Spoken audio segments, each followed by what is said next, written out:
Amados hermanos, a través del estudio de esta carta escrita por el apóstol Pablo a los Gálatas, y que al final, ¿verdad?, de esta epístola dice que él la escribe con puño y letra. Estamos explicando que esta es una carta que es escrita sobre la libertad cristiana. Hemos certificado por qué la llamaron la piedra angular de la Reforma Protestante. Estamos también certificando por qué se le llamó la Carta Magna y por qué esta carta fue dirigida hacia uno de esos sistemas de pensamientos religiosos que tanto ha contaminado la Iglesia hasta nuestro tiempo, que es el legalismo.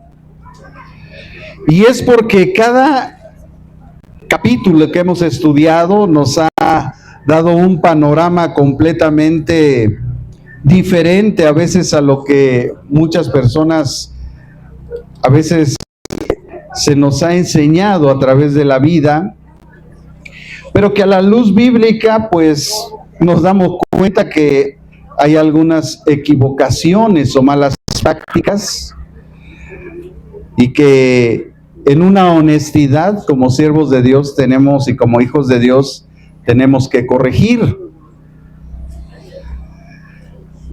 Y el tema principal de toda esta carta, ¿verdad?, que ya lo hemos mencionado muchas veces, es la frase cuando el apóstol Pablo dice: no hay otro evangelio. Y todo lo que estamos hablando y estamos aprendiendo de esta carta es porque no hay otro evangelio. Y como siempre decimos, alguien está equivocado, porque no hay otro evangelio. Este capítulo 5, del versículo 16 al 26, que hoy vamos a estudiar, tiene mucho de dónde cortar. La verdad es que es muchísimo lo que podemos aprender. Pero a Dios le ha parecido bien en este tiempo que hagamos un análisis general y que posteriormente, en una enseñanza posterior, probablemente si terminamos hoy el propósito, la próxima semana, profundicemos acerca de las manifestaciones o el fruto del Espíritu, que es algo muy importante en la vida cristiana. Pero hoy vamos a ver de una forma general, metódica, pero general, y vamos a ver el tema que hemos titulado las obras o la manifestación de la carne y del espíritu. Las obras o manifestación de la carne y del espíritu. Gálatas capítulo 5, versículos 16 al 26. Y dice el apóstol Pablo: digo, pues, andad en el espíritu y no satisfagáis los deseos de la carne. Porque el deseo de la carne es contra el espíritu y el del espíritu es contra la carne. Y estos se oponen entre sí para que no hagáis lo que queráis. Pero si sois guiados por el Espíritu, no estáis bajo la ley.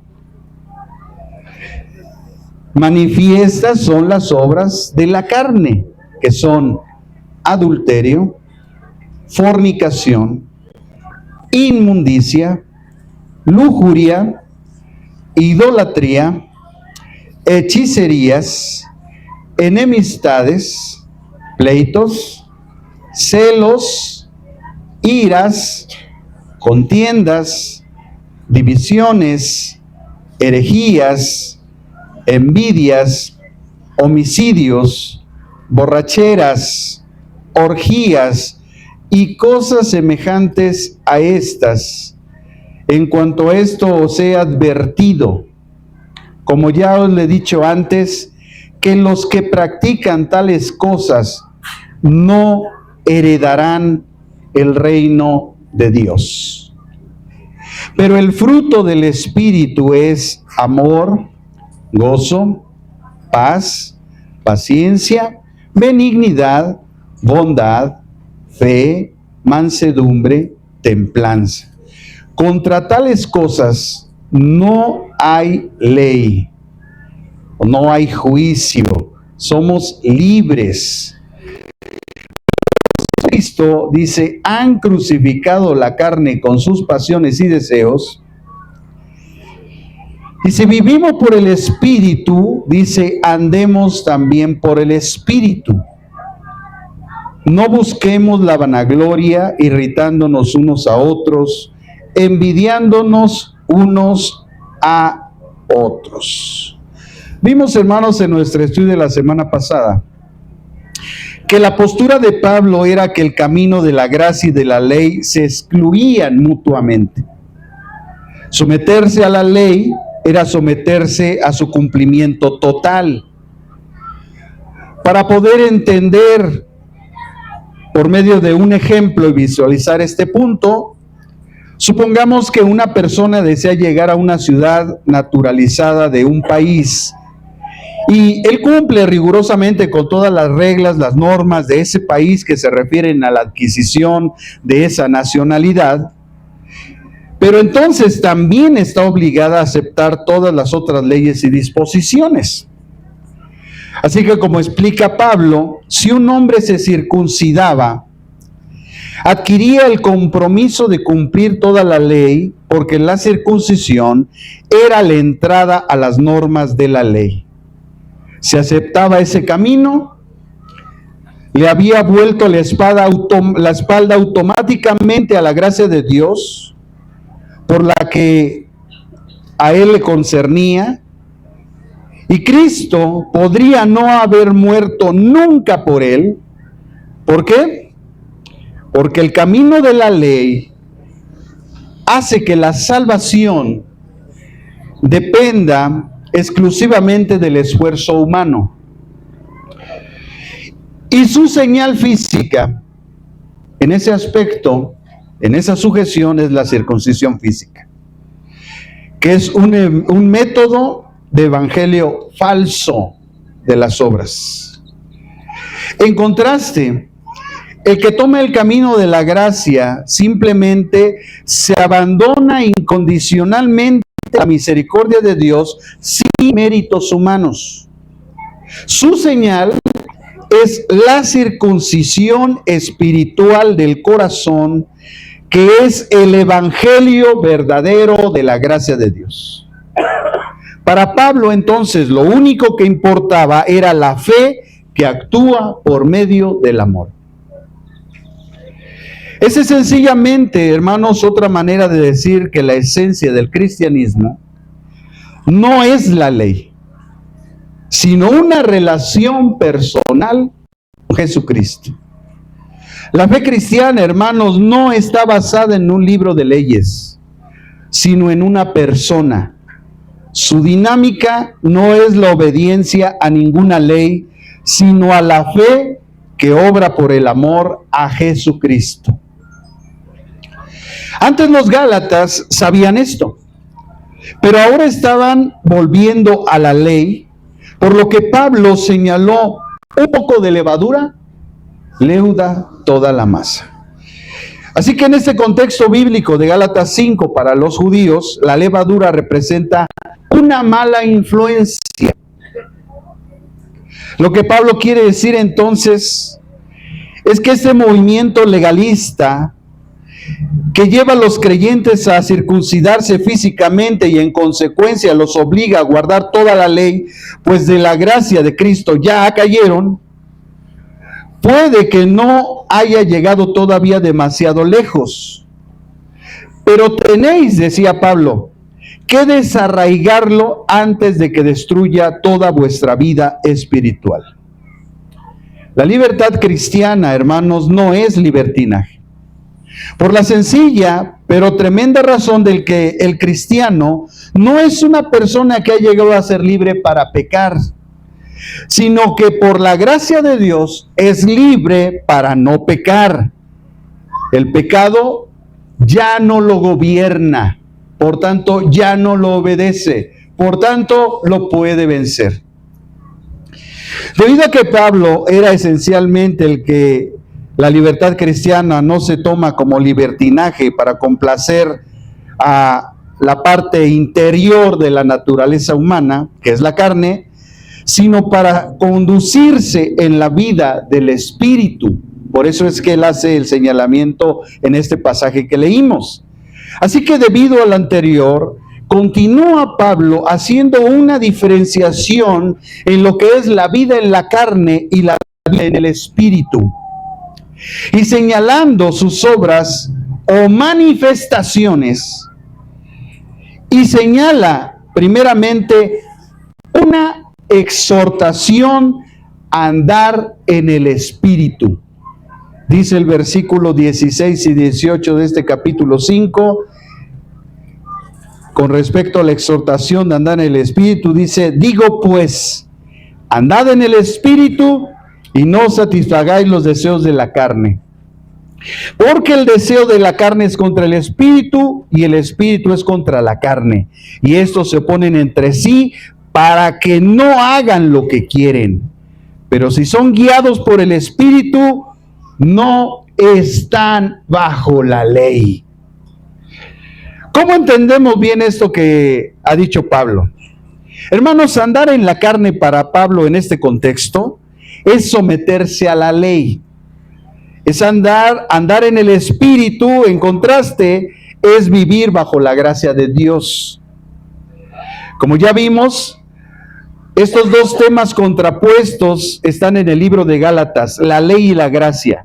Y Pablo demuestra en repetidas ocasiones que son incompatibles como medios de salvación y de santificación. Es decir, que la ley no te salva ni te santifica, porque es una ley que nadie puede cumplir. 613 mandamientos, preceptos y principios que no hay un ser humano que pueda cumplir. Porque para dar cumplimiento a toda la ley es necesario que se cumpla toda.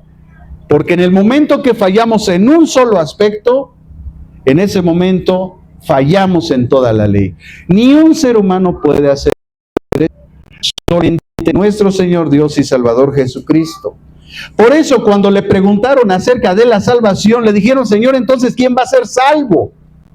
Y entonces viene la divina respuesta: lo que para los hombres es imposible, para Dios, dice Jesús, es imposible. Es posible. ¿Por qué Jesús dice para Dios es posible? Porque Él era Dios y porque Él iba a dar cumplimiento a la ley de Dios. Y el darle cumplimiento a la ley de Dios, eso nos haría ser declarados justos a nosotros los creyentes sin haber cumplido la ley. ¿Por qué? Porque por gracia somos salvos por medio de la fe. Esto no es de nosotros, es un regalo de Dios, no es por obras para que nadie se gloríe. Como Pablo enseñó en Efesios capítulo 2, versículo 8 y 9. Así que a través de la ley, la Escritura lo encerró todo bajo pecado, para que la promesa que es por la fe en Jesucristo fuese dada a los creyentes. Esta fue la declaración de Pablo y que ya lo vimos anteriormente en el capítulo 3, en el versículo 22. La ley nunca fue dada como agente salvador, sino como un ayo. Es decir, algo que conduce a los hombres al Salvador, por lo que más adelante el apóstol Pablo mismo, en el mismo capítulo 5, pero en el verso 24 dice, Gálatas 5, 24, pero los que son de Cristo, ¿cuántos de Cristo hay aquí? Bueno, nosotros hemos crucificado la carne con sus pasiones y sus deseos. El creyente entonces no necesita la ley como medio de salvación porque ya ha sido salvo, ya ha sido adoptado por medio de Cristo, como un hijo de Dios, en un hogar celestial. Esto mismo, hermanos, Pablo enseñó en el capítulo 3, versículo 26 de Gálatas. Él dijo, pues todos sois hijos de Dios por la fe en Cristo Jesús. Entonces aquí encontramos mucha gente que dice que cree en tal o cual santo, en tal o cual virgen, pero resulta que la Biblia dice que la salvación y el que seamos considerados hijos de Dios es solamente porque creamos en Jesucristo. ¿Por qué? Porque Él fue el único que murió por ti. Porque Él fue el único que dio su sangre. Porque fue el único que derramó todas sus lágrimas y toda su sangre. Nadie más lo hizo por ti. El único que lo hizo por ti, esto fue Jesucristo. Por eso somos hijos de Dios porque creemos en Él. Somos salvos de la ira de Dios, del castigo de Dios, del infierno, porque creemos en Él. El verdadero creyente, hermanos, tampoco necesita el gobierno de esta ley para que guíe su nueva vida, ya que tiene al Espíritu mismo de Cristo. Este Espíritu de Cristo es un guía divino que es permanente y que mora dentro de nosotros. El Espíritu Santo no está afuera para que lo llames, Él está dentro. Él es el que más desea manifestarse en tu vida. Pero para que haya una manifestación de Él en tu vida, empiece a hablar a tu mente, empiece a controlar tu corazón, es decir, tus sentimientos, y empiece a controlar tu vida, es necesario que tú tengas una vida espiritual. Si no tenemos vida espiritual, ¿cómo el Espíritu Santo nos puede influenciar? Es por eso que muchas veces nuestra carne de repente reacciona, porque perdemos esa brújula. De hecho, hermanos, mire, cuanto más trata el creyente de forzarse o esforzarse a vivir conforme a las reglas y regulaciones, sin importar cuán nobles puedan ser las intenciones, porque nosotros nunca juzgamos la intención de la gente. Nosotros juzgamos lo que está mal, que están haciendo mal, no la intención con lo que lo están haciendo. Ellos pueden tener toda la sinceridad del mundo, pero pueden estar sinceramente equivocados. Y es nuestra responsabilidad mostrarles dónde. Lo único que hace la persona entonces al forzarse y esforzarse a cumplir los mandamientos de la ley, lo que está haciendo es apagar la obra del Espíritu Santo. Pues se desvía buscando méritos más que la obra del Espíritu. Esta obra del Espíritu que surge, escuche bien, en nuestras debilidades. Cuando el Espíritu Santo ve que nuestra capacidad se terminó, es cuando Él interviene. Él es el que obra en nuestras debilidades. Miren lo que escribió Pablo después a una iglesia desafortunadamente carnal, pero por algo le escribió esto, que es la carta a los Corintios. En la segunda carta a los Corintios, en el capítulo 3, versículos del 4 al 6, Segunda de Corintios, capítulo 3, versículos 4 al 6, a esta iglesia carnal de Corinto le dijo: y tal confianza tenemos mediante Cristo para con Dios. Dice cómo él, lo primero que dice es que el creyente tiene confianza. No que seamos competentes, algunas Biblias traducen capaces, por nosotros mismos. Escuche, para pensar algo como de nosotros mismos, sino que nuestra competencia proviene de Dios, el cual asimismo nos hizo ministros competentes de un nuevo pacto. no de la letra, o sea, no de la ley, sino del espíritu. Porque la letra, es decir, la ley, mata, mas el espíritu vivifica. En este pasaje, hermanos, hay que poner mucha atención, porque la letra aquí se refiere a la ley mosaica. No tiene nada que ver con el estudio y el conocimiento, que muchos flojos en el estudio bíblico usan como pretexto, sacando este verso del contexto para decir que no se necesita el estudio o el conocimiento teológico. Ay, hermano, gente floja. Ay, es que la letra mata. A ver, ¿cuántas veces has leído la Biblia? No, yo ya leí toda. ¿Y te mató? No. Ah, entonces la letra no mata, ¿verdad? O sea, vean que llega la gente indocta. No, hermanos, la letra no se refiere al conocimiento teológico de la palabra de Dios. Se refiere a la ley mosaica. La ley mosaica te mata. ¿Por qué? Porque el pecado lo hace sobremanera pecaminoso. Y porque al no cumplirle estás bajo juicio, bajo maldición. Ay, hermano, pero mucha gente de verdad, ay, Dios mío, dice uno, Padre Santo. Hermanos, en nuestro pasaje de inicio, las primeras palabras que dice Pablo son, digo pues, es decir, lo que estoy diciendo es esto. Esa es la expresión que traduciríamos al español común. Lo que estoy diciendo es esto, andad en el espíritu y no satisfagáis los deseos de la carne. Cuando Pablo dice andad, esta es una palabra griega paripateo, así traducida al español común. Posiblemente no es la traducción del griego, no me interesa, solamente digo la palabra paripateo. Se emplea aquí en este pasaje en un tiempo presente, lo cual indica que Pablo habla acerca de una acción continua y regular. Entonces, ¿qué les está diciendo?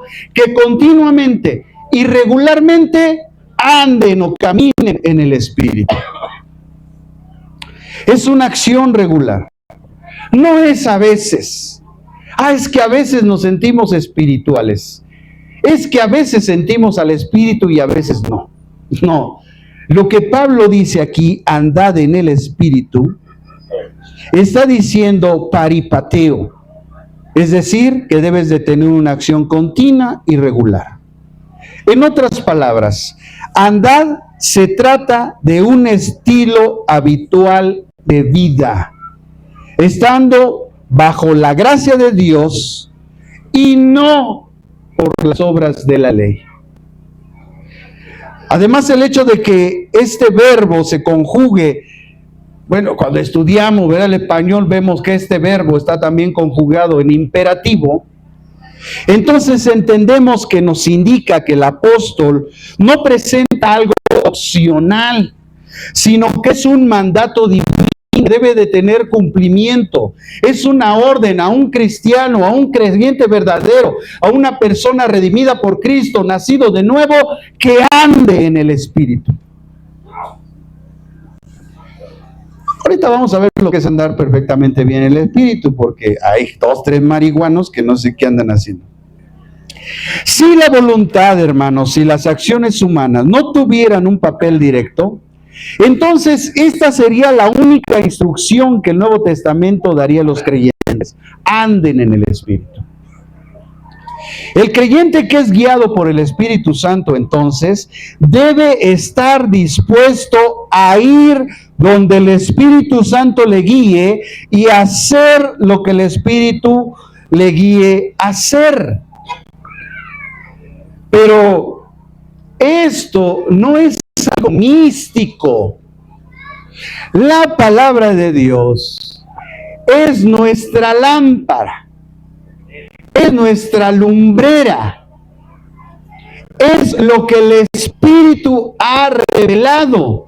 Entonces, andar en el Espíritu es obedecer la palabra de Dios. No es, me caí. No, hermanos, andar en el Espíritu es obedecer la palabra de Dios. En Romanos capítulo 8, versículos 12 al 14. Romanos 8 del 12 al 14. Dice el apóstol Pablo, Romanos 8, 12, 14. Así que, hermanos, deudores somos, no a la carne, para que vivamos conforme a la carne, es decir, bajo el gobierno de la ley mosaica. Porque si vivís conforme a la ley mosaica, es decir, la carne, moriréis. Mas si por el Espíritu, escuchen, hacen morir las obras de la carne, vivirán o viviréis, como traduce la Reina Valera 60. ¿Por qué, pastor? ¿Por qué, Pablo? Porque todos los que son guiados por el Espíritu de Dios, estos son hijos de Dios. Así que nuestra guianza no está en la ley mosaica, nuestra guianza está en el Espíritu, porque nosotros somos hijos de Dios.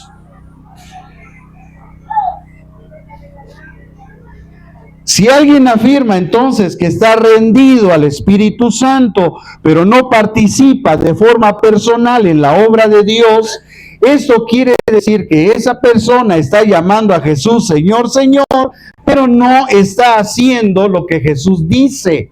Esto Jesús lo expresó en Lucas capítulo 6, versículo 46. ¿Por qué me dices Señor, Señor, y no haces lo que te mando? También, como leímos, Pablo señala que hay un conflicto directo entre la carne y el espíritu. La carne, escuche hermano, es el área de la naturaleza caída del ser humano por el pecado. Recuerde que dentro de nosotros hay dos hombres.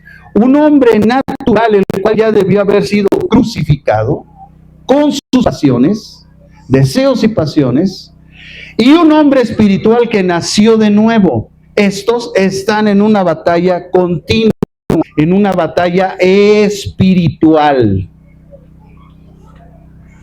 Están en conflicto. El espíritu es la influencia espiritual de Dios en nuestra vida. Y en esta parte del libro de Gálatas la palabra espíritu está en mayúscula, por lo cual se refiere al Espíritu Santo.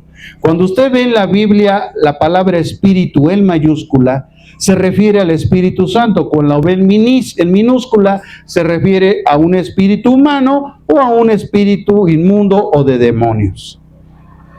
Y dice que estos se oponen entre sí, es decir, hay una batalla interior en nuestra carne, y la influencia del Espíritu Santo, que fue dado a los creyentes, debe de vencer. El creyente verdadero manifiesta en su vida esta influencia, se manifiesta. Mire lo que dice más adelante Pablo, ahí mismo, de hecho un poquito más atrás en Romanos 8, pero en el versículo 9 y 11, Romanos 8, 9 y 11, dice Pablo, mas vosotros no vivís según la carne, sino según el Espíritu. Pero fíjense lo que dice después, si es que el Espíritu de Dios mora en vosotros. O sea que para que una persona pueda vivir en el Espíritu, debe de tener al Espíritu Santo, de otra manera no puede vivir esa vida espiritual. Por eso dice Pablo, si es que el Espíritu Santo o el Espíritu de Dios mora en vosotros. Y dice, y si alguno no tiene al Espíritu de Cristo, no es de él. Pero si Cristo está en vosotros, el cuerpo en verdad está muerto a causa del pecado, mas el Espíritu vive a causa de la justicia. Y si el Espíritu de aquel que levantó de los muertos a Jesús mora en vosotros, es decir, el Espíritu Santo, el que levantó de los muertos a Cristo Jesús, dice, vivificará también vuestros cuerpos mortales por su Espíritu que mora en vosotros. El Espíritu Santo, hermanos, no está afuera, Él está aquí adentro. A veces encontramos alabanzas que son preciosas, ¿no? Y nos inspiran, pero a veces son antibíblicas. Ven, Espíritu, ven. Lo tienes dentro. Pero bueno, no dejan de ser preciosas las alabanzas, ¿no? Pero si tú analizas, dices, está mal. Porque el Espíritu Santo no está afuera, está adentro. ¿Para qué lo llamas si está adentro? Hermanos, un principio fundamental que debemos de entender es que andar en el Espíritu, como ya dije, no es algo místico. No es ver visiones o tener experiencias. Hay gente que anda viendo más allá de lo evidente. Tiene el quinto ojo. No sé dónde son los 5 ojos, pero tiene el quinto. Tiene la espada del augurio. Hermanos, no es algo místico, no es ver visiones o tener experiencias espirituales. No es anunciar profecías que ya de por sí están mal. Porque la palabra profética segura es la palabra de Dios, ya la tenemos. Jesús ya nos mostró desde el principio hasta el fin. ¿Qué más nos tiene que decir? Nada. El Espíritu Santo ya dejó plasmado en este libro lo que tiene que decir. Ya lo demás que dice la gente, hermano, había que dudar. Porque si esa palabra que está diciendo proviene de Dios, entonces vamos a abrir un nuevo libro después de Apocalipsis y vamos a ponerle Pancho 5.1 o Pancho 1.1. Donde está la profecía dictada a una mujer a la cual ese profeta supuesto le dijo que va a ir a las naciones y que está viendo negocios y que está viendo prosperidades en su vida. Entonces vamos a abrir un nuevo libro después de Apocalipsis. Hay que hablarle a todos esos que hicieron el canon e ir al panteón y decirle, ¿saben qué? Se equivocaron, todavía hay profecía, Dios sigue hablando a la gente, por tanto entonces fuera extrabíblicamente, entonces pues vamos a ponerle primera de Pancho capítulo 1 versículo 1. Hermanos, es algo que la gente no entiende. ¿Y sabe por qué no entiende? Porque no entiende por qué a la Biblia se le llamó canon. ¿Y por qué se dice que el canon bíblico se cerró? Ya no hay nada más que decir de parte de Dios. Dios lo que tenía que decir en su plan redentor para la humanidad, en el propósito eterno llevado a cabo a través de Jesucristo, en la promesa del Padre dada en Génesis capítulo 3, versículo 15, donde el Espíritu Santo es que por su poder lleva la santificación a los que han nacido de nuevo, a los cristianos, ya no les tiene que decir nada, ya les dijo todo. Es más, ya les dijo dónde van a terminar, en un cielo nuevo, en una tierra nueva, donde va a descender la nueva Jerusalén y donde Dios habitará por siempre con ellos. Pero bueno, no es anunciar profecías, no es entrar en trance, no es temblar, no es caer al suelo. No es hablar raro, no es descontrolarnos, arrastrarse como víbora, brincar para allá, correr para allá. ¿Qué?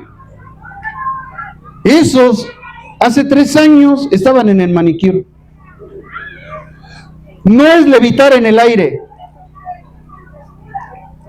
No, eso, hermanos, no es andar en el Espíritu.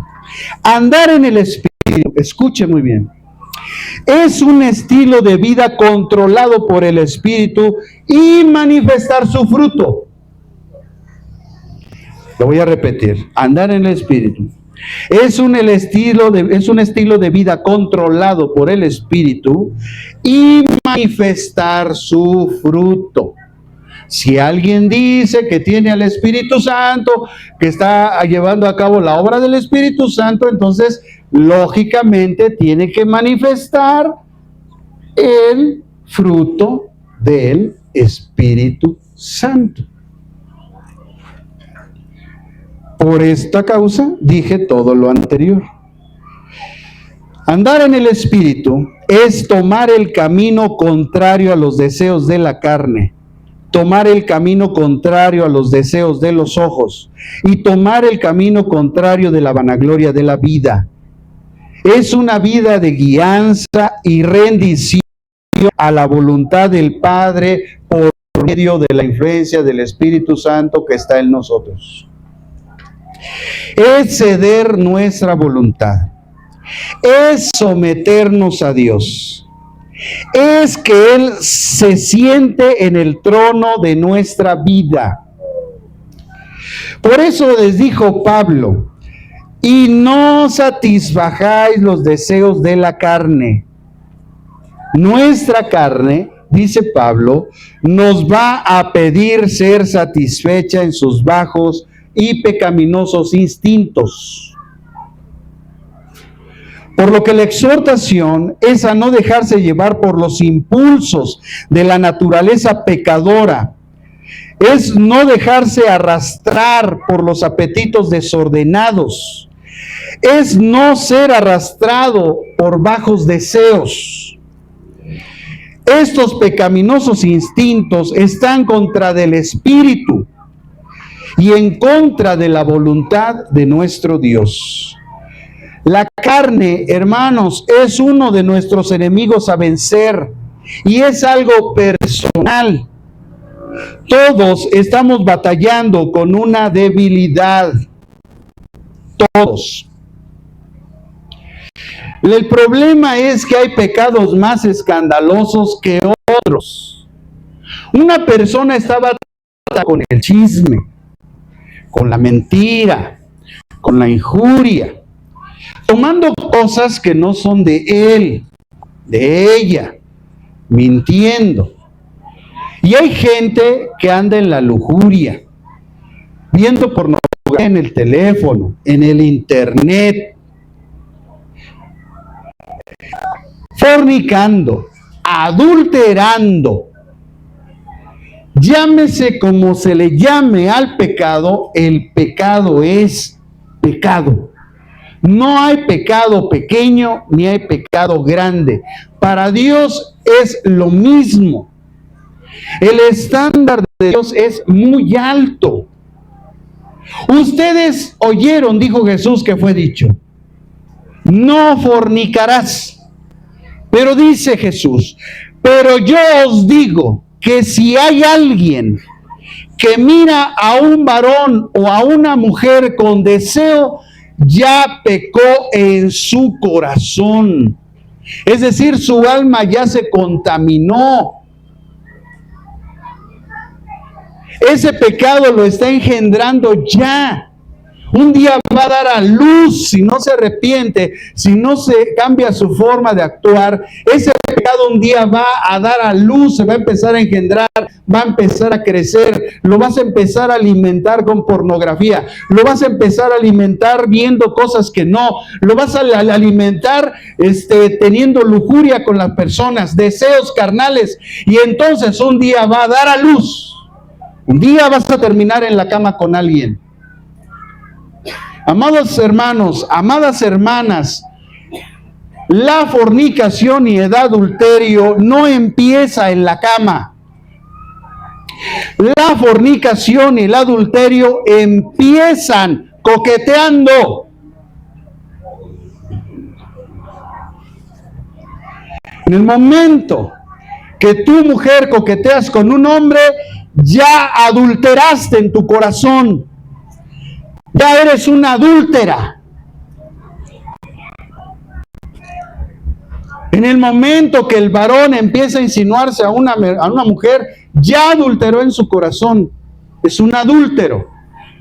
El adulterio no empieza en la cama. El adulterio comienza con el coqueteo, comienza con las palabras, comienza con las insinuaciones.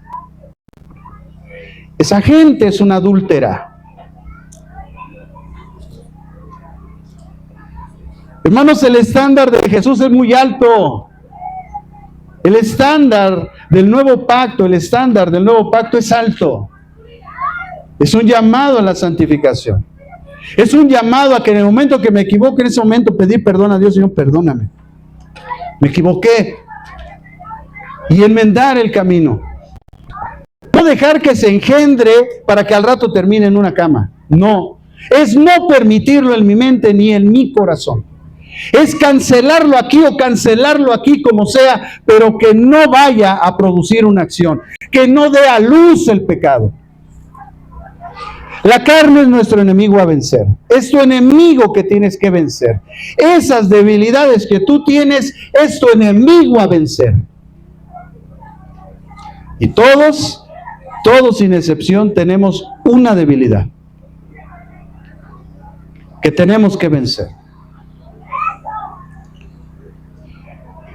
Por eso, amados hermanos, el apóstol Juan hace un tiempo, cuando él escribía su carta con la cual atacó el pensamiento gnóstico, ahí en Primera de Juan, capítulo 2, versículo 15 al 16, aconsejó, exhortó. Primera de Juan 2, 15 y 16.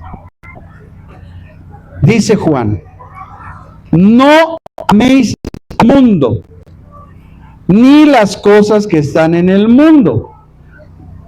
Si alguno ama al mundo, el amor del Padre no está en él. Porque todo lo que hay en el mundo, vean, esto es lo que está en el mundo. Esto es lo mundano, no lo que la gente piensa. Esto es lo que dice la Biblia que es lo mundano. Porque todo lo que hay en el mundo, escuche primero, los deseos de la carne. Esos deseos que tú tienes que te llevan a pecar, esos son del mundo. Es una influencia espiritual que ha afectado tu vida a través del tiempo y que ahora está alojada en tu carne. Los deseos de la carne. Los deseos de los ojos, que es avaricia. El deseo desmedido de las cosas. Tú puedes admirar la belleza de una mujer, sí. Puedes admirar la belleza o la varonilidad de un hombre, sí, no hay problema. Pero en el momento que ese se forma en deseo, en ese momento ya es pecado. Ya es pecado. Los deseos de los ojos, la vana gloria de la vida, el sentirse más que los demás, el vivir en competencia. No, yo puedo más, yo tengo más. Ya me compré un coche. ¿Qué crees? Ya me compré uno mejor que el tuyo. Eso, hermanos, es vanagloria. La vanagloria de la vida. A esto, dice la Biblia, no proviene del Padre, sino del mundo. Entonces, ¿qué mundano? Tres cosas: los deseos de la carne, los deseos de los ojos, la vanagloria de la vida. Eso es lo mundano. No las prácticas culturales que hay afuera, hermano. Hermanos, a eso se le llama legalismo, cuando la gente se va a los extremos de las cosas. Puesto entonces que no proviene del Padre, sino del mundo, estos están en contra de la voluntad de Dios. Entonces, como vemos hasta aquí, Juan nos exhorta a no amar al mundo ni las cosas del mundo, por si alguno hace eso, el amor del Padre no está en él. Es decir, en pocas palabras, Cristo no está morando en él, no tiene al Espíritu Santo. En este pasaje que leímos, hermanos, de la primera carta de Juan, que ya lo leímos y medio analizamos, del capítulo 2, versículos 15 al 16, discernimos palabras que son muy importantes que nosotros debemos de ver. Primero, mundo. ¿Qué significa mundo? Son cosas o posesiones terrenales, es además una influencia, son deseos y carácter injustos, es el empeño por obtener riquezas temporales y bienes materiales terrenales, abandonando lo espiritual y lo que es eterno. Esto es a lo que la Biblia se refiere con la palabra mundo. Son reinos, son riquezas materiales, gloria humana, las cuales le ofreció un día Satanás a Jesús. Acompáñenme, hermanos, al Evangelio de Mateo, en el capítulo 4, versículos del 8 al 11. Mateo, capítulo 4, versículos del 8 al 11. En el verso 8 dice Mateo 4, otra vez, dice, le llevó el diablo a un monte muy alto y le mostró a Jesús todos los reinos del mundo y la gloria de ellos. Y le dijo, todo esto te daré si postrado me adorares. Entonces Jesús le dijo, vete, Satanás, porque escrito está, al Señor tu Dios adorarás y a Él solo servirás. El diablo entonces le dejó, y aquí vinieron los ángeles y le servían. Amados hermanos, Mateo capítulo 4, versículo 8 al 11, es una referencia cruzada del pasaje que dice, someteos pues a Dios, resistid al diablo, y Él huirá de vosotros.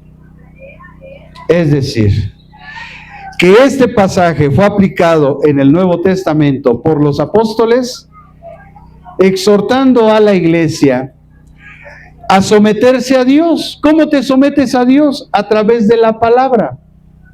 Por eso Jesús resistió al diablo, porque le dijo, escrito está.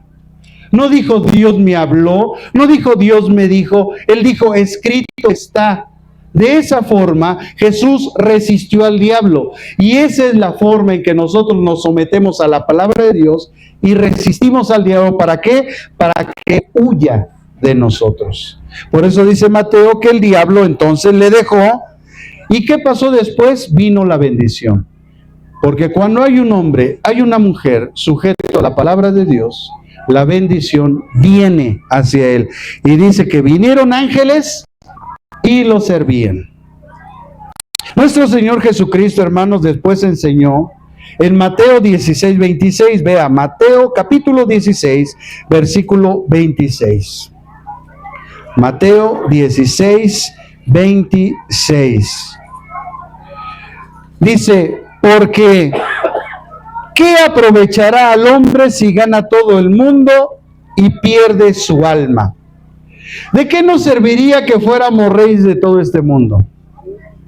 ¿De qué nos serviría tener pozos petroleros, andar en aviones de lujo, comer caviar, las mejores comidas, tener ahí un montón de coches en un apartado especial, coches de lujo de todas las generaciones, de diferentes motocicletas de lujo? ¿De qué nos serviría tener yates, casas, residencias? Dice Jesús, si al final, mira, eso se va a quedar aquí y tú vas a ir allá a la presencia del Padre, vas a ser juzgado y tu alma va a ser arrojada al infierno. Nada sirve, hermanos, las cosas materiales. Recuerde que una persona es bendecida no porque tiene posesiones materiales, porque el bien del hombre no consiste en los bienes materiales que posee. Hermanos, los jeques árabes tienen más dinero que muchos mexicanos juntos, millonarios incluso, y no por eso están bendecidos. La bendición de Dios estriba en que el Espíritu Santo mora en nosotros, por lo tanto somos salvos, por lo tanto somos coherederos de Dios y coherederos con Cristo. Ahí está la verdadera bendición. Así que, hermano, dile que está agüites. Es que no tienen algo y sienten ustedes que algo les hace falta. No, es que si yo tuviera, no, es que si yo pudiera, no, es que tú, hermano, porque tienes, y siempre andan en esa lastimosidad. A ver, hermano, entiende por fin. Si algo Dios no te da en esta tierra, Él te va a dar cosas eternas allá en el cielo.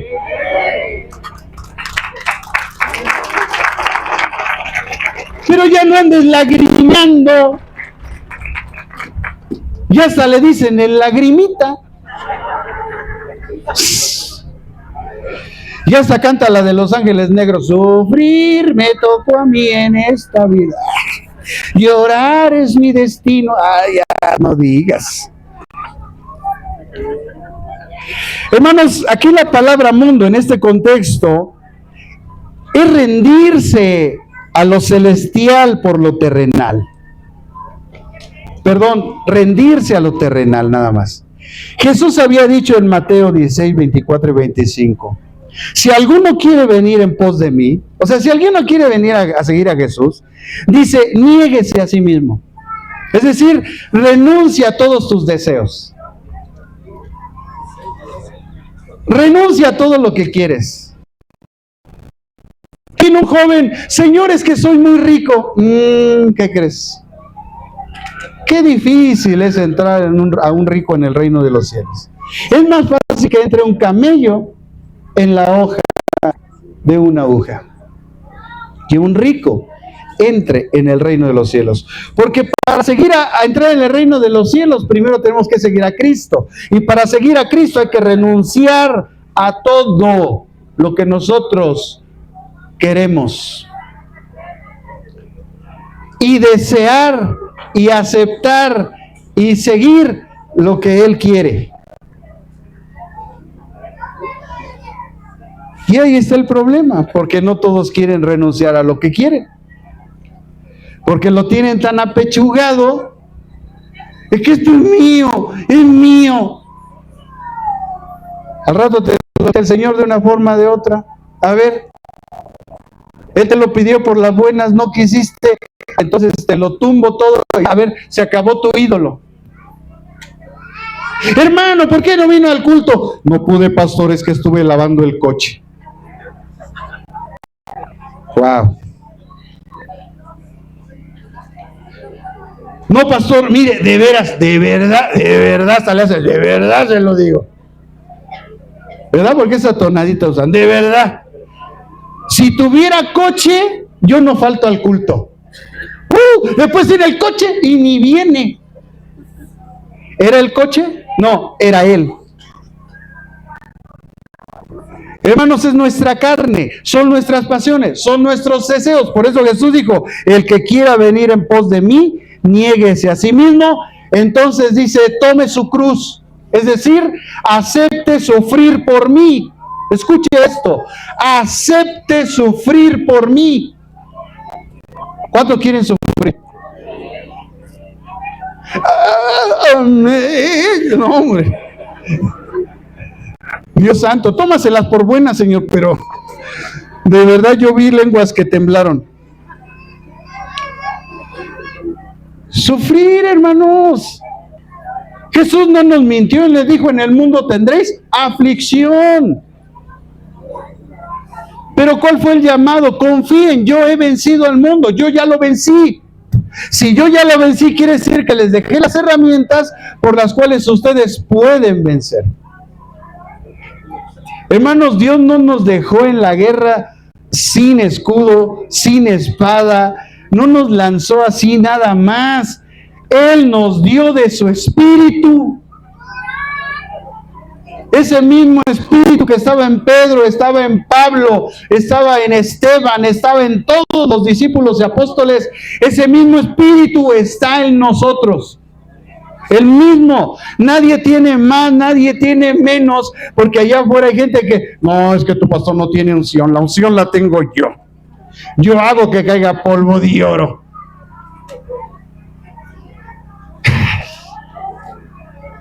¿Y quién certificó que eso que cayó al suelo era oro? No, pues nadie. Sí, yo también soy el osito panda. O sea, no digas, o sea, de verdad, hermanos, hay gente que se está marihuanando allá afuera bien tremendo, ¿eh? También Pablo, hermanos, en la segunda carta a los Corintios, hizo una enseñanza muy importante. Segunda de Corintios 4, 18. Miren lo que dijo Pablo. Segunda de Corintios 4, versículo 18. No mirando nosotros las cosas que se ven, sino las que no se ven. Pues las cosas que se ven son, ¿qué? Temporales. Mire, hermano, todo eso que tienes es temporal. Si Dios te permitió tener un coche, una casa, un negocio, qué bueno, hermano, gloria a Dios.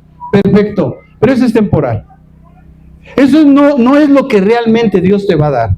Si ya con eso sientes sustento, gozas, te vas de vacaciones, haces muchas cosas, qué bueno, hermano, gloria a Dios, disfrútalo. Pero eso no es lo que Dios te va a dar. Dios te va a dar cosas mejores. Estas que estamos viendo son temporales, pero las que Dios nos va a dar son eternas, van a ser para siempre, siempre las tendremos. Las cosas que no se ven entonces son eternas. Esas han sido preparadas para nosotros, como enseñó también Pablo. Pablo, miren hermanos, a esta iglesia carnal de Corinto, le enseñó muchas cosas. Esta iglesia carnal de Corinto, ellos decían que hablaban lenguas, que veían visiones, que profetizaban y todas esas cosas. Y Pablo les dice, a ver Corintios, ustedes primero, número uno, son unos ignorantes de los dones espirituales. 2, ustedes son carnales. Dice, porque si en ustedes hay problemas, ¿acaso no son carnales? Si entre ustedes hay divisiones, ¿acaso no son carnales? Y ahí en la primera carta a los Corintios, en el capítulo 2, versículo 9 les dice, antes bien, como está escrito, cosas que ojo no vio, ni oído oyó, ni han subido al corazón del hombre, son las que Dios ha preparado para los que le aman.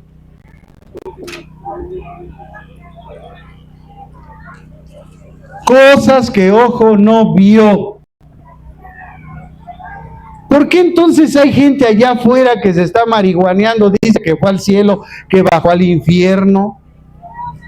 Si la Biblia dice, no lo digo yo, la Biblia dice que las cosas que están en el cielo son cosas que ojo no vio, ni oído escuchó, ni han subido al corazón de los seres humanos. Esas cosas son las que Dios ha preparado para quienes, para los que dice la Biblia que en verdad lo amamos. Los que en verdad amamos a Jesucristo, hermanos, somos los que guardamos su palabra. Jesucristo dijo, el que me ama, mi palabra guardará. Tú dices amar a Dios, guarda su palabra. Es que yo pienso que, sí, tú crees que, tú piensas que, pero no es eso lo que dice la Biblia. Entonces, si tú eres una persona que supuestamente dices que amas a Dios, entonces guarda lo que aquí dice. Si aquí dice que las cosas que Dios ha preparado para nosotros son cosas que ojo no vio, ni oído escuchó, ni han subido al corazón del ser humano, entonces, ¿por qué estás creyendo a esa gente que se está marihuaneando allá afuera, diciendo que subieron al cielo y que Dios les dijo que trajeran un mensaje? Ay, no me cuentes, ya todo eso está aquí en la Biblia. ¿A qué fuimos enviados? A predicar el Evangelio. ¿Qué es el Evangelio? Bueno, ya la buena noticia, en una forma resumida, hermanos. Pero esa buena noticia va antecedida de una mala noticia. Por cuanto todos pecamos, estamos destituidos de la gloria de Dios. ¿Y la buena noticia cuál es? Pues el versículo 24 de Romanos 3. Siendo justificados gratuitamente por la gracia que es Cristo Jesús, Señor y Dios nuestro. ¿Ya? Entonces, a mí no me vienes a declarar algo nuevo. Yo ya sé que fui enviado a predicar el Evangelio, a dar una buena noticia precedida de una mala noticia. Sí, este mundo se está acabando. Sí, este mundo está bajo el gobierno del maligno, porque eso es lo que ponen los testigos de Jehová en su librito.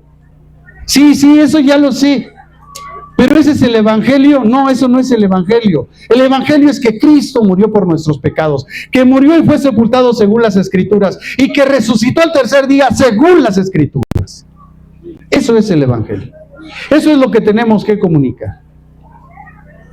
Entonces la gente que sube al cielo, baja al infierno, a mí no me está comunicando nada nuevo. La Biblia dice qué es el infierno, la Biblia dice qué es el cielo, y además nosotros no vamos a estar en el cielo. Capítulo 22 del libro de Apocalipsis dice: entonces vi un cielo nuevo, una tierra nueva, y la nueva Jerusalén descendiendo del cielo. Entonces ahí no es el cielo, es una tierra nueva, un cielo nuevo donde desciende la nueva Jerusalén, y ahí es donde vamos a habitar eternamente con Jesucristo. Y eso es lo que enseña la Biblia. Si alguien enseña otra cosa, pues no sé qué está fumando, o ya no le meta al fentanilo, porque eso hace daño. Hermanos, la segunda palabra que se usa en ese pasaje es concupiscencia. Concupiscencia. En el libro de Santiago, capítulo 1, versículos 14 al 15, Santiago dice, con respecto a la concupiscencia. Santiago 1, 14 al 15. La concupiscencia, dice, concebida, da a luz el pecado y finalmente a la muerte. La concupiscencia es todo, escuche bien, todo deseo desmedido de las cosas. Pablo, cuando escribe a los romanos, les enseñó también en la carta a los romanos, en el capítulo 6, en el versículo 12. Vea Romanos 6, 12. Dice Pablo, enseñando a esta iglesia, recuerde que la iglesia de Roma, como ya hemos venido enseñando hace mucho tiempo, Roma era una iglesia naciente, una iglesia nueva de paquete. Y Pablo tenía que poner en orden toda la doctrina, por eso la carta a los romanos es la sistemática del Evangelio. Y dice en Romanos 6:12, que además del capítulo 1 al capítulo 8 es la parte doctrinal de la carta a los romanos. Y en el capítulo 6, verso 12 dice, no reine pues el pecado en vuestro cuerpo mortal, de modo que lo obedezcan en sus concupiscencias, en sus deseos desmedidos. Esa es la advertencia de Pablo, fíjense hermanos, a una iglesia nueva.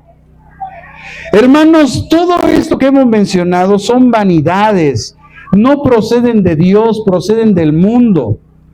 El gran teólogo, conferencista y escritor bíblico que mucha gente conoce de sana doctrina, una eminencia, ya partió con su señor, llamado John MacArthur, enseñó esto, y cito, hermanos: aunque estudiar la Biblia, escuche, aunque estudiar la Biblia, orar, adorar, testificar y otras normas de conducta que se aplican a los creyentes constituyen observancias esenciales de la vida cristiana fiel, la espiritualidad, escuche, no puede medirse por la frecuencia o intensidad de nuestra participación en tales actividades.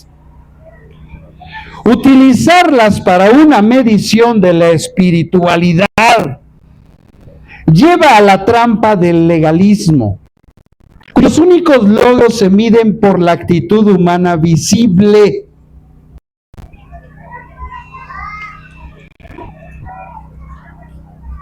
Vivir conforme a un conjunto de leyes equivale a vivir por la carne en la justicia propia y la hipocresía, así como suprimir al espíritu, quien es el único capaz de producir desde el interior del creyente las obras de justicia verdaderas. La santidad solo produce o la produce el Espíritu Santo. La vida santa, escuche, no viene como resultado de nuestro desempeño delante de Dios, sino de su desempeño a través de nosotros por su Espíritu. La vida santa consiste en el ser fortalecidos con poder en el hombre interior por su Espíritu, a medida que somos llenos del Espíritu Santo. Como lo enseñó el apóstol Pablo en la carta a los Efesios, en el capítulo 3, versículo 16, y como más adelante después lo volvió a concertar en el capítulo 5, versículo 18, de la misma carta a los Efesios. Todo lo que un creyente, dice MacArthur, necesita en absoluto para vivir una vida santa en el Espíritu, de acuerdo con la voluntad de Dios, lo único que necesita es tener al Espíritu Santo. Hermano, ¿tienes al Espíritu Santo? ¿No te portas así? Ya te metí en el medio del asunto, ¿no? Dice, el Espíritu Santo, quien le es dado en el mismo momento que cree. Esto, hermanos, Pablo le enseñó en la carta a los Romanos, en el capítulo 8, en el versículo 9.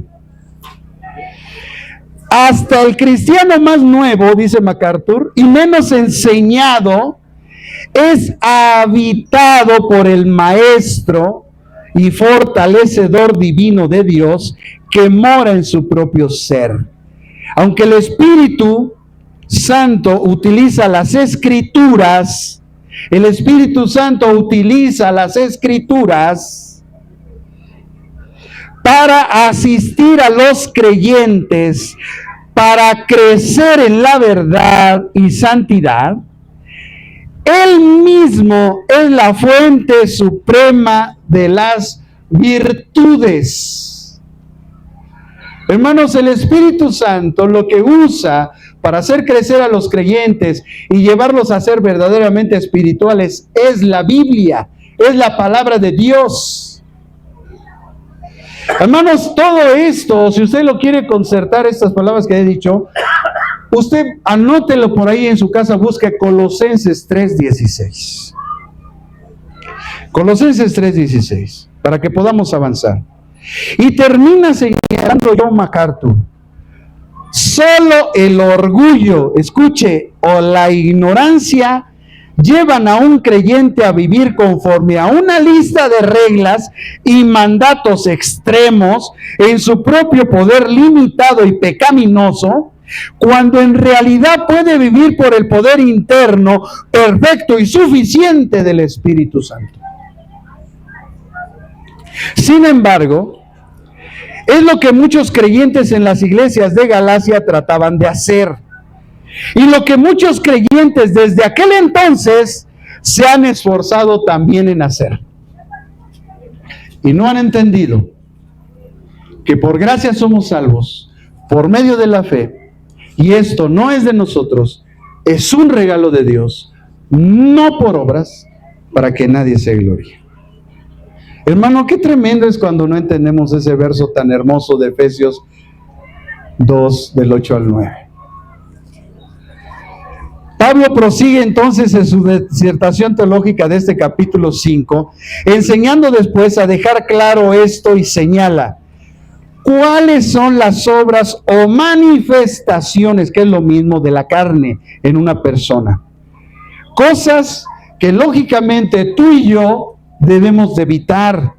Y dice el verso 19, y manifiestas son las obras de la carne, que son adulterio, fornicación, inmundicia, lascivia, idolatría, hechicerías, enemistades, pleitos, celos, iras, contiendas, divisiones o disensiones, como se traduce en tu Biblia, herejías, envidias, homicidios, borracheras, orgías, y cosas semejantes a estas. Y dice después Pablo, acerca de las cuales los amonesto.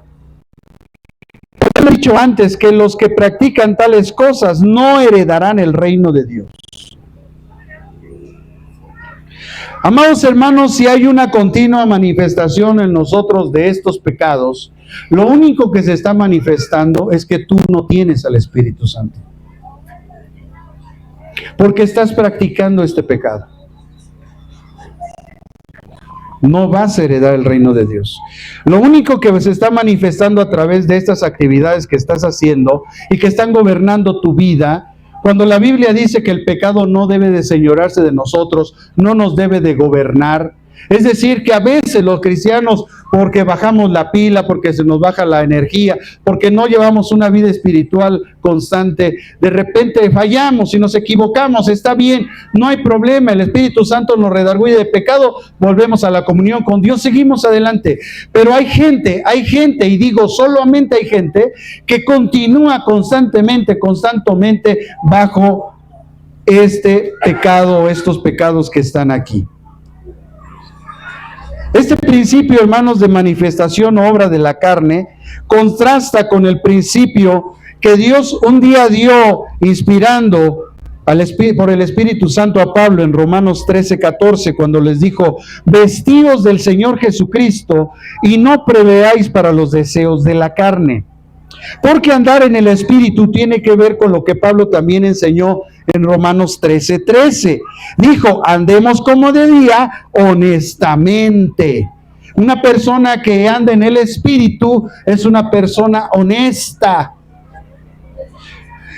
Mientras que satisfacer los deseos de la carne o andar en la carne tiene que ver con tales cosas como después este versículo 13 de Romanos 13, dice, glotonerías, borracheras, lujurias, lascivias, contiendas y envidia. Esto que hemos mencionado son malas actitudes. Es llevar a cabo un mal carácter. Es tener malos comportamientos. Son actos pecaminosos. Estas dos conductas, la carne y el espíritu, se excluyen mutuamente, de tal manera que todo el tiempo durante nuestra vida cristiana, o andamos en el espíritu o andamos en la carne. Pero nunca una persona va a poder andar en las dos cosas. Porque hay gente que en el momento se siente espiritual y después anda con sus pecadotes. No, eso es lo único que está manifestando, es que él no anda en el espíritu, anda en la carne. Aunque él se siente espiritual, realmente anda en la carne. Porque el pecado, la carne, no debe de gobernar a un ser humano. Hay gente que dice andar en el espíritu, pero anda en pecado. Y eso no es posible. No es posible. Amados hermanos, por eso cuando la gente dice que habla lenguas y ahí anda de chismosa, de mentirosa, de injuriosa, se burla de la gente, ¿ustedes creen que esa es andar en el espíritu? Es que anda en el espíritu cuando habla lenguas, pero cuando no, cuando anda en la carne anda de chismosa, se anda burlando de la gente. No, no es posible. Estos se oponen entre sí, o andas en el espíritu o andas en la carne, pero no puedes andar en los dos. Hermano, la forma que la Biblia nos menciona cómo nosotros podemos discernir qué es lo que está pasando con esa gente. Mire, Pablo mencionó 18 pecados que corresponden a un carácter de las personas carnales, que su estilo de vida es gobernado por la carne. Adulterio, fornicación, inmundicia, lascivia, idolatría, enemistades, pleitos, celos, iras, contiendas, disensiones, herejías, envidias, homicidios, borracheras, orgías y cosas semejantes, dice Pablo. 18 pecados. Hermano Santiago, también en su carta, cuando él escribe a las 12 tribus esparcidas, les dice en Santiago capítulo 4, versículos del 1 al 4. Escuche las palabras de Santiago, el hermano de Jesús. Santiago 4, del 1 al 4. Y quiero leerles la traducción del lenguaje para que entendamos más claramente. En la traducción del lenguaje actual dice, Santiago 4 del 1 al 4. ¿Saben por qué hay guerras y pleitos entre ustedes? Pues porque no saben dominar su egoísmo y su maldad. Son tan envidiosos que quisieran tenerlo todo. Y cuando no lo pueden conseguir, son capaces de pelear, capaces hasta de pelear, matar y promover la guerra. Pero ni así pueden conseguir lo que quieren. Ustedes no tienen porque no se lo piden a Dios. Y cuando piden, lo hacen mal, porque lo único que quieren es hacer malos deseos de carne. Ustedes no aman a Dios ni lo obedecen. ¿Pero acaso no tienen que hacerse amigo del mundo es volverse enemigo de Dios? Pues así es. Si ustedes aman lo malo del mundo, se vuelven enemigos de Dios. Qué bonita, más clara ni el agua. ¿Por qué hay guerras? ¿Por qué hay pleitos entre nosotros? Dice Santiago, porque no saben dominar su egoísmo y su maldad. ¿Qué es lo que está ocasionando los problemas entre nosotros? Nuestro egoísmo y nuestra... ¿Sabe? El mayor problema del matrimonio es el egoísmo. La mujer quiere que se hagan las cosas y el hombre quiere que se hagan. Eso es egoísmo. A ver, ¿tú qué dices? Esto, yo digo, ¿cómo ves?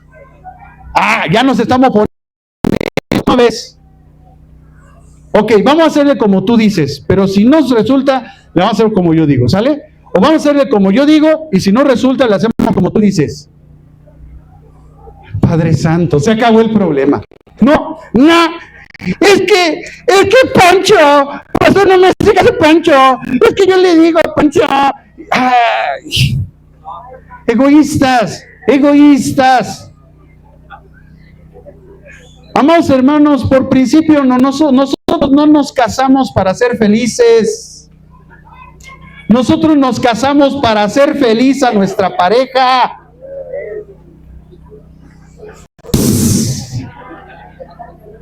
Ya eso faltaba, Dios, ya la serie revelación, ya se acaban los problemas. No nos casamos para ser felices.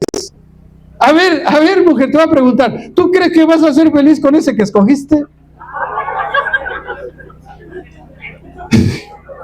Entonces me darás la razón, no te casaste con él para ser feliz, porque si te hubieras casado para ser feliz, pues hubieras agarrado a Lu Ferriño, hubieras agarrado a Sylvester Stallone, pero agarraste hija. Entonces dame la razón, por piedad, mujer. No te casaste con tu esposo para ser feliz, te casaste para hacerlo feliz. Y ese es el problema, que estamos buscando ser felices cuando lo que necesitamos es hacer feliz a mi pareja. Mi amor, ¿qué quieres? Quiero unos huevitos. ¿Cómo los quieres, rey? ¿Estrellados o revueltos? ¿Con jamón o con salchicha? A la mexicana, príncipe, ¿los quieres, rey? ¡Wow, Dios mío, Padre Santo! ¿Sabes qué te va a decir el varón? Porque el varón es así, el varón es simple, es lógico, es sencillo. Te va a decir, como tú quieras, mi reina. Como esas santas manos me los hagan. Al fin vienen de ti, princesa.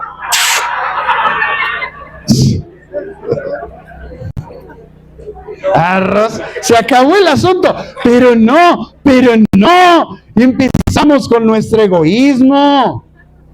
Aquella se monta al caballo, aquel se monta en el burro y ya se acabó el asunto.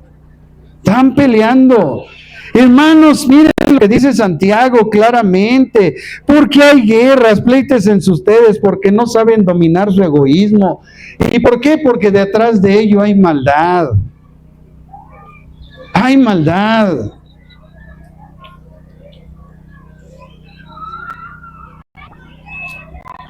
Son tan envidiosos, dice, que quisieran tenerlo. Mire, hermano, hay gente así, qué tremendo. Todo te envidian. Bueno, hasta lo que no tienen, lo que no es suyo, les hace daño.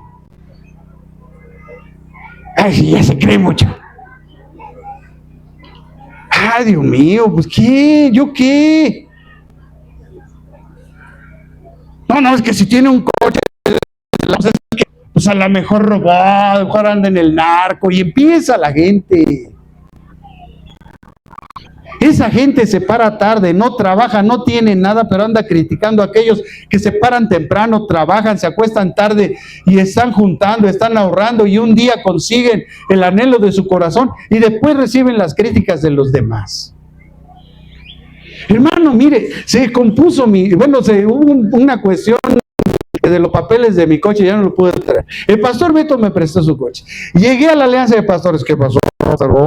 Y usted dice que pues no hay que traer coches de lujo. ¡Ay, Dios mío!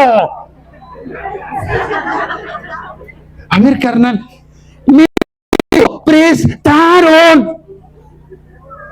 ¿Qué parte no entiendes de eso? Pero hasta lo que no tienen les hace daño. En vez de que digan, gloria a Dios, qué bueno, pastor, que Dios le está bendiciendo, le dio un coche nuevo. Qué bueno que dejó ese coche viejito. Qué bueno, Dios lo bendiga. Vamos adelante, pastor. No, y es que dice que no hay que tener. ¿Quién dice? Ay, hermanos, la envidia es terrible. ¿Usted cuánta gente tiene? No te importa. Sí, tengo entre 1 y 5,000. Ya. Tú ponle el número. Tengo 3, ¿no? Ya. Pero tengo 1 y 5,000. Ya, ¿cuál es el problema? Como si Dios nos valorara por la cantidad de gente que tenemos.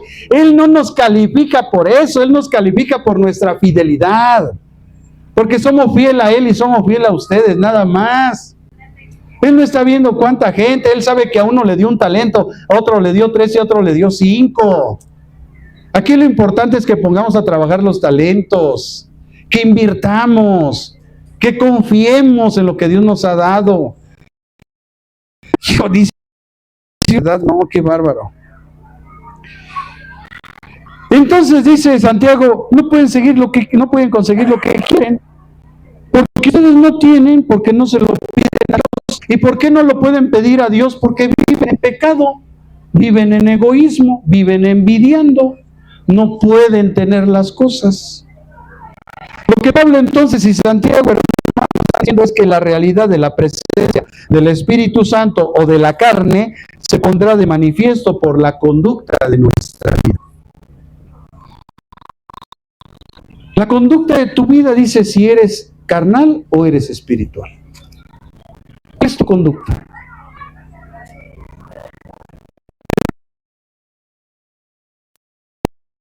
Te tiene que hacer reflexionar para andar bien. Si no te estoy juzgando, no te estoy señalando. Es simplemente que entiendas cuál es tu estado y cambies. Entonces cuando llegamos a Santiago, vemos que la vida no ha cambiado tanto, hermanos. Después de todo, aunque ha pasado tiempo, hermanos, de verdad, mire, me da mucha tristeza decir esto, pero es que es la verdad. A veces hay gente que harta con su supuesto discernimiento. De verdad, harta con su supuesto discernimiento. Su supuesta espiritualidad, que realmente ellos no se han dado cuenta que es espiritualismo. Ahí búsquelo en el diccionario. Porque la gente ataca, juzga, señala, sin conocer a los demás, sin conocer a la persona.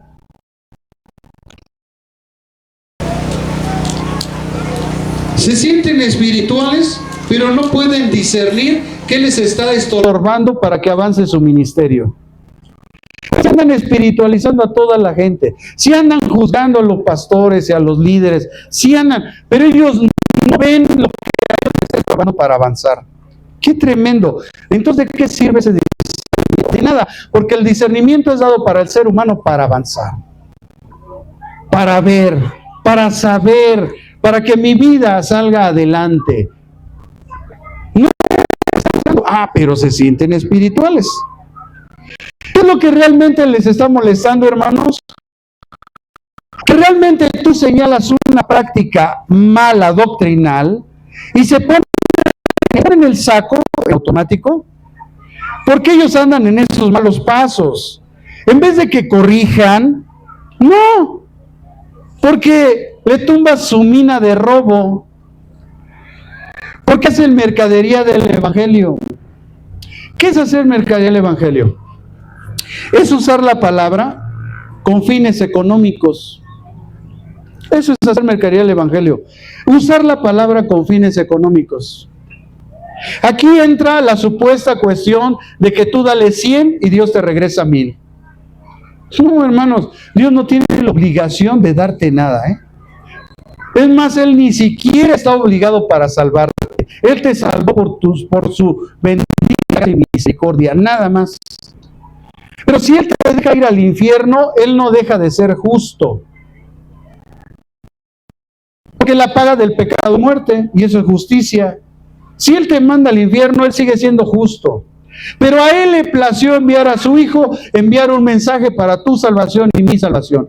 Y todos los que hemos recibido este mensaje, fuimos llamados hijos de Dios. Y tenemos potestad de ser parte del reino. ¿Por qué? Porque somos buenos, porque hicimos buenas obras, porque dimos el kilo de ayuda, porque dimos al teletón. No, por su gracia. Porque ni tú ni yo lo merecíamos. Hermanos, cuando la gente no entiende la gracia de Dios, anda disvariando en su mente.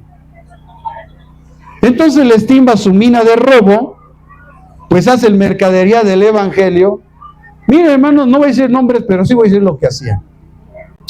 En una congregación, tristemente lo digo, bueno, miren, hermanos, te ponían un video, o varios videos, de unos supuestos líderes, 500, para ver un triste video.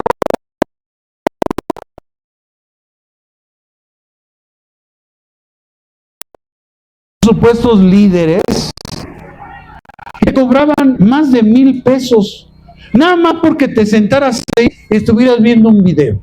Te daban un cuadernito, te daban una pluma, y ahí estabas tú escribiendo, y luego salías, oiga, es que pues, como aquí en la prédica, ¿no? Pues no alcanzas a escribirlo todo, y dices, oye, esta prédica me gustó, ¿cómo le hago para conseguirla? Ah, pues le cuesta 500. Ah, caray, ya di más de 1,500 y todavía por esa prédica tengo que pagar 500. Hermanos, eso, le duela, le arda, a quien le arda, es hacer mercadería del evangelio. No me importa, hermanos. No, yo ese pastor no le invito a esa iglesia. No me invites, ni te estoy pidiendo. Yo estoy para eso. Estoy para proclamar la verdad, así como Cristo, aunque me crucifiquen. Pero como esa gente anda en esas movidas, por eso cuando tú les hablas de eso, se fruncen como guajolotes. Llegas a las reuniones con ellos, te ven y te hacen como el guajolote. Ni te saludan, ni un ¿cómo está, hermano? No, porque andan en esas tranzas. No les gusta que los descubran en sus tranzas. Les tumba su mercadería, el robo que hacen del evangelio. No usemos la Biblia, hermanos, como pretexto para ganar dinero. Es la obligación del pastor instruir a su gente. Y la gente tiene una propuesta natural, común, que la iglesia ofrece. Después de esto ya puede venir un instituto, y ahí sí, ahí ya tenemos nosotros, si queremos avanzar, conocer más, subir de nivel y hacer otras cosas, hermanos, ya es una cuestión personal, y ya yo a lo mejor tengo que dar una aportación, pero no hagamos, hermanos, en la iglesia, yo me veo adentro de la iglesia, eventos de matrimonios, de 300 pesos, 500 pesos, eventos de jóvenes, eventos de varones, eventos de recién nacidos. Y todo para que saque dinero. Eso, le duele a quien le duele, hermano. No me importa. Eso es hacer mercadería del evangelio. El pastor está obligado a pastorear las ovejas. Pero ¿a poco el pastor llega con las ovejas? A ver, ovejas, ¿crees que te voy a llevar a las aguas tranquilas y a los pozos profundos? Y te va a costar 500. Señoras y señores, el Señor Jesús estará en el Monte de los Olivos. 500 pesos la entrada. Habrá unción, milagros y prodigios. Ay, hermanos, por estas predicaciones, si hay un corrupto y la ve, me voy a hacer amigo. Pero no me importa. Yo prefiero estar bien con Dios que con los hombres. Si yo pretendiera agradar a los hombres, no sería siervo de Jesucristo. Así que lo que realmente lo que les molesta, hermanos, es que señalas la mala práctica doctrinal. Y se ponen el saco. Y como andan en esos malos pasos, se enojan. Les tumbas esa mina de robo que tienen haciendo mercadería del evangelio. Pues usan la palabra de Dios para sus eventos fraudulentos. En contraste, hermanos, a esto que acabo de decir, nosotros vemos esto. El gran escritor y conferencista bíblico Samuel Pérez Millos, le recomiendo que escuche sus enseñanzas, hermanos, de verdad es un erudito. Yo siempre lo escucho y digo, Dios mío, este cuate, ¿no? ¿Qué mente le dio Dios? Porque ha sido Dios. Él dijo estas palabras: la transformación por el Espíritu es poderosa. De modo que de un estado pasado de perversión y pecado como modo de vida, los que ahora son creyentes pasan por una obra de la gracia a una experiencia de santificación, donde la limpieza del pecado conduce a la santidad de vidas. Otra vez, para que podamos entender. Los que ahora son creyentes pasan por una obra de la gracia. Por gracia soy salvo por medio de la fe. Ok, ahí está. A una experiencia de santificación, dice Romanos capítulo, vosotros fuimos llamados a la santificación, que es un proceso que dice el doctor Pérez Millos, es una experiencia de santificación donde la limpieza del pecado nos conduce a la santidad de vidas. Es decir, las pruebas, las tentaciones y todo lo que enfrentamos en los cristianos tiene el propósito de la santificación. Es decir, que cuando vencemos la tentación, nosotros demostramos que estamos siendo santificados. En un estado definitivo, dice Pérez Millos, de en Cristo. Y dice, como está escrito en la primera carta a los Corintios, versículo 30, dice Pérez Millos como referencia: mas por él estáis vosotros en Cristo Jesús, el cual nos ha sido hecho por Dios sabiduría o conocimiento, justificación o perdón, santificación y redención. Es decir, aquí Pérez Millos, eso que él acaba de disertar acerca de la santificación, lo justifica con 1 Corintios 1:30, donde claramente se dice el proceso de la salvación: conocimiento, perdón, santificación y redención. Pero también el apóstol Pablo lo señaló en Romanos capítulo 8, versículos del 3 al 8. Pero Pablo usó otras palabras.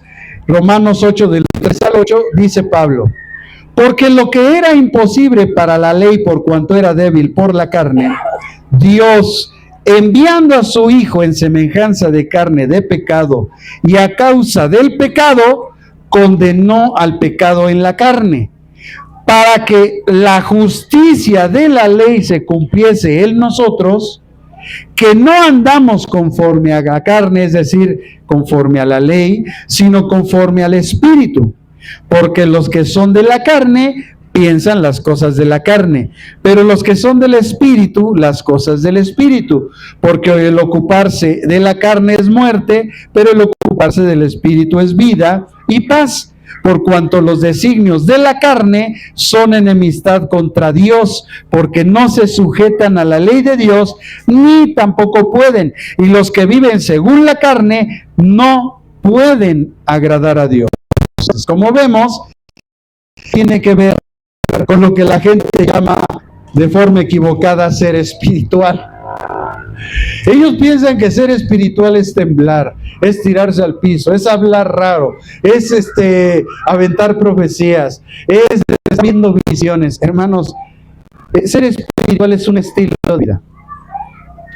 Es un estilo de vida guiado por el Espíritu Santo, que nos lleva principalmente a llevar a cabo los mandamientos, la obra de Dios, pero estando bajo la influencia del Espíritu Santo. No porque nosotros estemos haciendo obras para congratularnos con Dios. ¿Se dan cuenta por qué dijimos al principio del por qué esta carta fue llamada la Carta Magna? La carta de la Reforma Protestante. Porque cuando Martín Lutero y los grandes reformadores, Calvino, Ulrico Zwinglio, ellos presentaron estos principios a la iglesia tradicional, se vino abajo todo. Se dividió la iglesia, que ya estaba dividida. De hecho, la iglesia católica ya se había dividido de los ortodoxos. La iglesia católica nos llama hermanos separados cuando ellos fueron los primeros que se separaron. Ellos se separaron de la iglesia ortodoxa. Pero esa historia ellos no la quieren conocer, ¿verdad? Pero nosotros sí la sabemos. Entonces, nosotros, hermanos, no somos espirituales por las apariencias que presentamos, por los dones que manifestamos. Nosotros somos espirituales por la forma de vida que llevamos. Por eso, cuando Pedro anuncia la santificación de la iglesia, dice: sed santos como Dios es santo. Sed santos en vuestra manera de vivir. La santidad no está separada de la espiritualidad. De hecho, el ser espiritual nos lleva a la santidad. Hermanos, no tiene nada que la gente esté temblando, hablando raro, cayéndose al piso. No tiene nada que ver, hermanos. La ocupación entonces de los verdaderos creyentes ya no es el pecado, sino la santidad, como lo enseña Pablo en Filipenses 3:12. Filipenses 3:12, Pablo, hermanos, dice esto: no que lo haya alcanzado ya, ni que ya sea perfecto, sino que prosigo por ver si logro asir aquello para lo cual fui también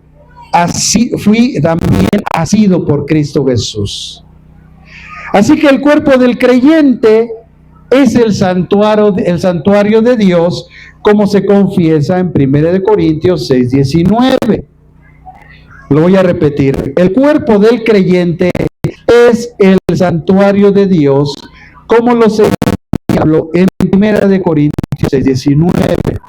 La presencia del Santo en cada iglesia es una verdad revelada, como lo señala Juan en 1 de Juan, capítulo 2, versículo 20.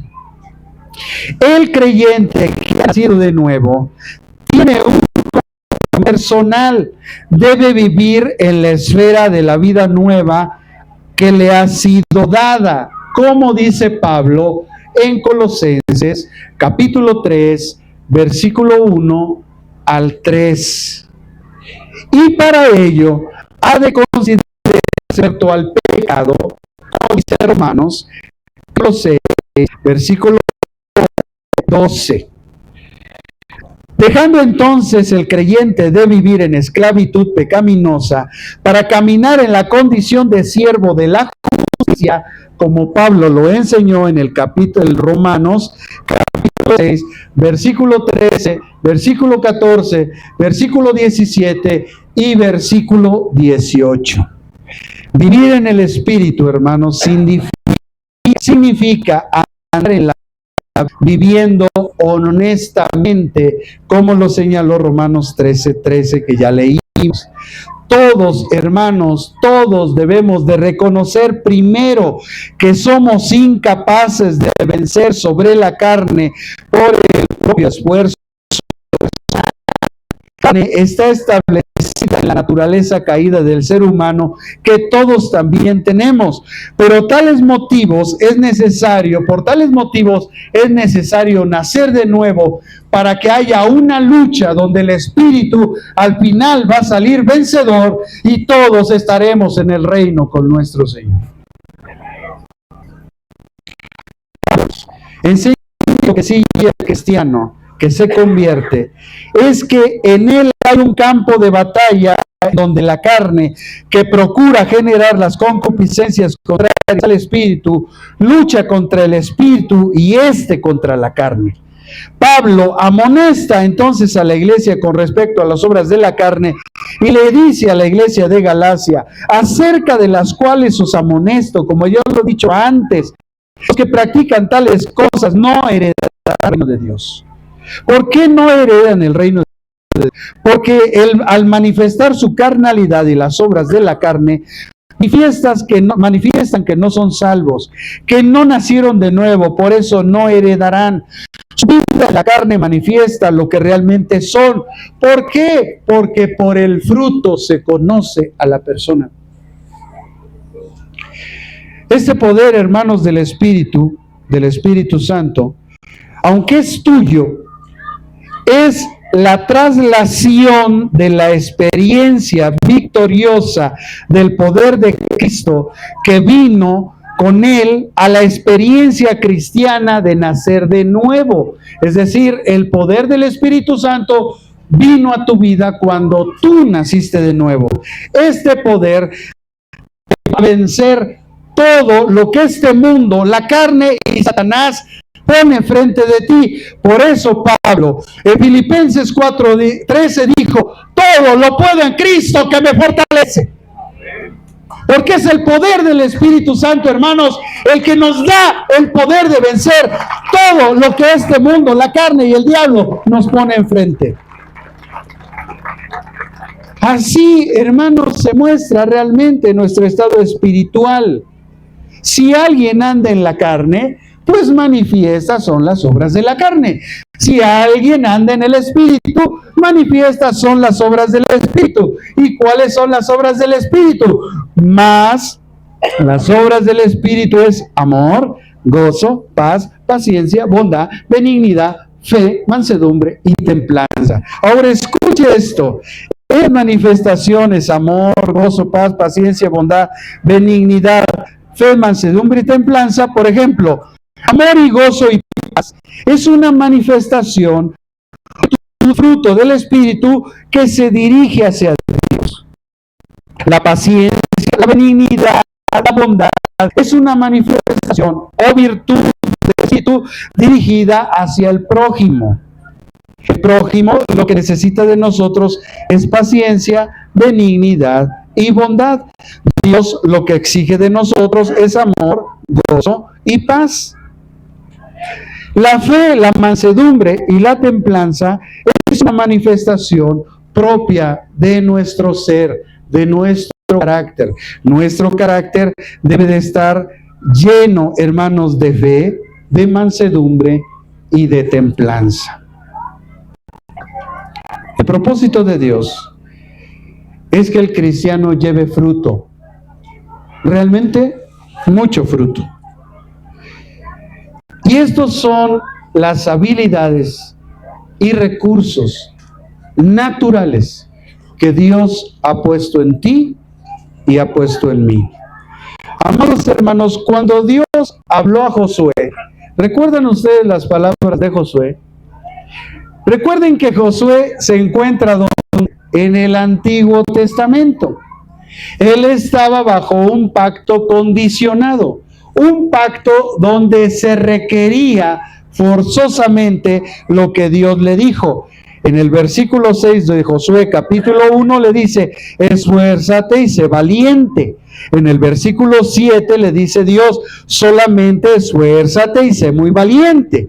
En el versículo 9 le dice, mira que te mando que te esfuerces y seas valiente. No temas ni desmayes, porque tu Jehová tu Dios estará contigo en donde quiera que vayas. Esto Dios se lo dijo a Josué y le puso como condición el esfuerzo, porque él estaba caminando en un antiguo pacto. Pero el nuevo pacto, la gracia, dice esto. Efesios 5 del 1 al 2. Efesios 5 del 1 al 2.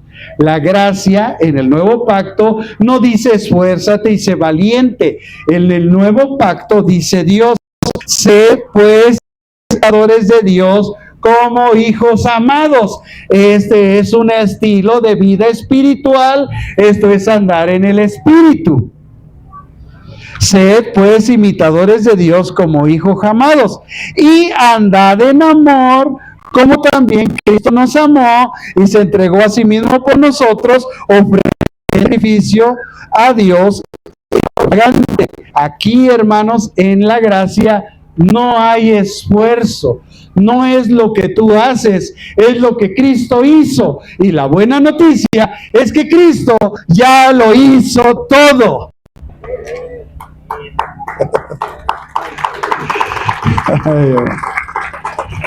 Como que uno que se quedaron.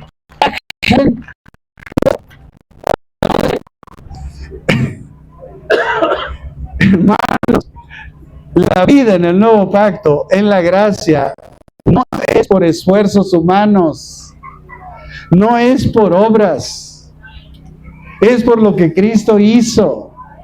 Lo que tenemos que hacer es imitar lo que Él hizo. Lo acabamos de leer. ¿Ustedes creen que por algo el apóstol Pablo, igual siendo inspirado por el Espíritu Santo, hermanos, ahí en el capítulo 2, versículo 20 de Gálatas, que ya también estudiamos anteriormente, dijo, con Cristo estoy juntamente crucificado, y ya no vivo yo, mas vive Cristo en mí. Y lo que ahora vivo, vean, ahí está la vida espiritual, lo que ahora vivo en la carne, lo vivo en la fe de Dios, el cual me amó y se entregó a sí mismo por mí. Y cuando Pablo escribe a los filipenses, en el capítulo 1, versículo 21, también les dice, porque para mí el vivir es Cristo y el morir es ganancia. Y en estos pasajes, hermanos, no vemos ningún esfuerzo. Lo único que vemos es la gracia de Dios en la vida de sus siervos. En este caso, del apóstol Pablo, que está transmitiendo la verdad del Evangelio. La verdad que mucha gente no quiere entender y que se quiere ganar el cielo con sus esfuerzos. Hermanos, el creyente nacido de nuevo, al expresar el carácter de Jesús en su vida testimonial, se le puede llamar a las virtudes el fruto del Espíritu. Es decir, la manifestación del fruto del Espíritu es nada más y nada menos que la biografía de la vida de Jesucristo. ¿Por qué? Porque Jesucristo vivió en amor, gozo, paz, paciencia, bondad, benignidad, fe, mansedumbre y templanza. De hecho, Jesús dijo, aprendan de mí, que yo soy manso y humilde de corazón. La vida en el Espíritu no es una vida de experiencias. La vida en el Espíritu es una vida testimonial, de virtud. Primero, en nuestra relación a Dios, después en nuestra relación a nuestro prójimo y después en nuestro ser interior, personal. Por eso vimos el fruto del Espíritu, que son hacia Dios, las otras tres hacia el prójimo y las otras tres en mi vida. Un cristiano, hermanos, no puede vivir correctamente sin fe, sin mansedumbre y sin templanza. De hecho, como dice Pablo en la carta a los Romanos, en el capítulo 1, en el versículo 17, mas el justo por la fe vivirá.